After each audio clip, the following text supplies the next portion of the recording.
Genetics MCQ विड्स explanation class 9 में आप सभी का स्वागत है। चलिए स्टार्ट करते हैं क्वेश्चन से।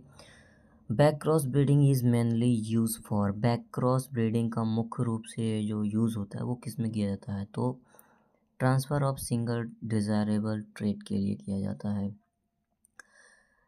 बैक क्रॉस ब्रीडिंग क्या होता है? जब पेरेंट्स के बीच हम लगातार क्रॉस कराते रहते हैं बार बार, तो उसी को क्या कहते हैं? बैक क्रॉस ब्रीडिंग कहते हैं, ठीक है ना। इसका यूज़ जो होता है वो ज़्यादातर डिजीज़ रेजिस्टेंस और क्वालिटी इम्प्रूवमेंट के लिए ज़्यादा किया जाता है। The concept of centre of origin of crop was given by.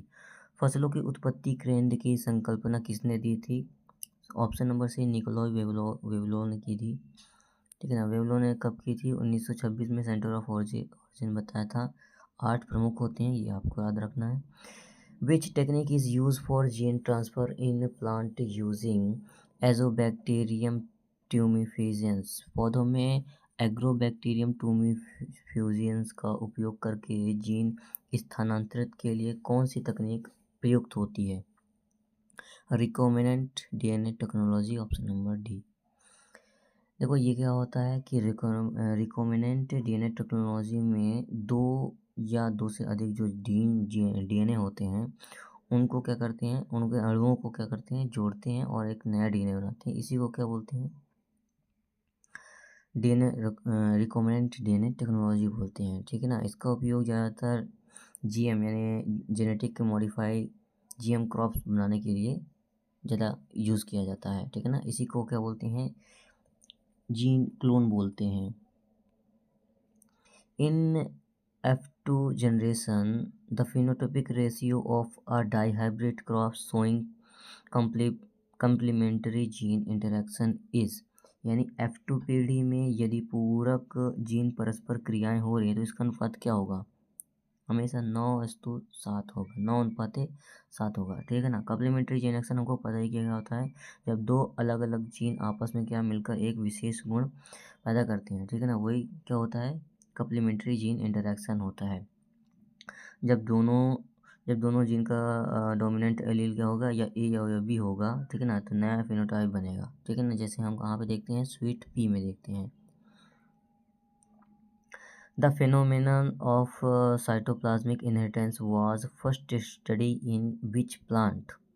जो साइटोप्लाज्मिक इनहेरिटेंस है उसकी खोज सबसे पहले किस पौधे में की गई थी? ये बहुत पूछा जाता है, ठीक है ना। तो ऑप्शन नंबर सी मिराबिलिस चाल्पा पे की गई थी, ठीक है।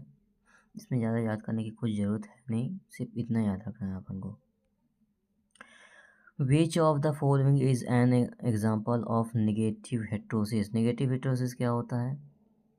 इसका उत्तर है डॉर्फ टमाटो। आपने टमाटरी का नाम सुना होता, जो छोटे छोटे टमाटर होते हैं उन्हीं को बोना टमाटर या डॉर्फ टमाटो कहते हैं। ये क्या होता है? जब हाइब्रिड अपन लोग माता पिता से बनाते हैं तो उसमें ना तो बड़ा होता है ना छोटा होता है, वो और छोटा हो जाता है, मतलब नेगेटिव हो जाता है, ठीक है ना। नेगेटिव हेट्रोस यहाँ पे देखने को मिलती है।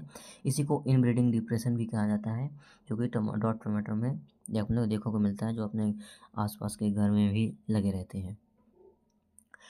Which plant breeding method is commonly used for developing synthesis variety? Synthesis variety विकसित करने के लिए कौन सा पादप प्रजनन विधि होती है जो कि प्रयुक्त होती है? तो रिकरेंट सिलेक्शन होता है, ठीक है ना। रिकरेंट सिलेक्शन क्या होता है? ये ज़्यादातर क्रॉस पॉलिनेटेड क्रॉप में देखने को मिलता है, जैसे बाजरा हो गया, मक्का हो गया, ठीक है ना। इसमें क्या बोलते हैं, जब हम लोग हर पीढ़ी में उच्च प्रदर्शन करने वाली, यानी जो हमारे हाई ट्रेड्स दर्शाने वाले जो जीनोटाइपिक होते हैं उनको बार बार चुना जाता है। इसी से सिंथेसिस क्या होती है? वैरायटी विकसित होती है। Which of the following is not a transgenic crop? इनमें से कौन सा है जो ट्रांसजेनिक फसल नहीं है? तो बीटी कॉटन में ट्रांसजेनिक फसल है, ठीक है ना। ये गोल्डन राइस भी है, फ्लेवर सवर टमाटो भी है। ऑप्शन नंबर सी ये चीज़ जो है वो नहीं आती, तो option number C is a right answer, ठीक है ना। ये बाकी नहीं होंगे, ठीक है।